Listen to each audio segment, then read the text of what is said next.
അക്കമ്മ കപ്പലണ്ടി എല്ലാം തിന്ന എല്ലാരും തിന്ന ഇന്ന് വാങ്ങിക്ക ഞാൻ അകത്തോണ്ട് വയ്ക്കണേ രണ്ടൊന്ന് കുപ്പിയിലിട്ടിട്ട്. അക്കമ്മയുടെ സ്നാക്സ് എല്ലാം കഴിഞ്ഞു. അപ്പം ഇന്ന് അക്കമ്മയ്ക്ക് കുറച്ച് സ്നാക്സ് വാങ്ങിക്കാം. അപ്പോ അക്കമ്മ അച്ചുമുറുക്ക് ഇതാ. ഇത് കാണാം.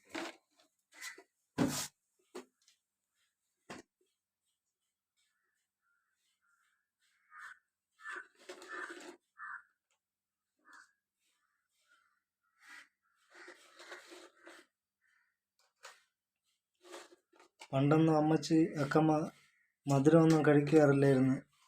അപ്പം ഏജ് ഓവറായപ്പോൾ മധുരങ്ങൾ കഴിച്ചു തുടങ്ങി. പണ്ട് കഴിക്കാത്ത ആഹാരങ്ങളൊക്കെ ഇപ്പോൾ അമ്മച്ചിക്ക് ഭയങ്കര ഇഷ്ടമാണ്. മധുരം. അപ്പം വയസ്സാകും തോറും നമ്മൾ പഴയ ആഹാരങ്ങളൊക്കെ നമ്മൾ ഇഷ്ടപ്പെടുന്നു.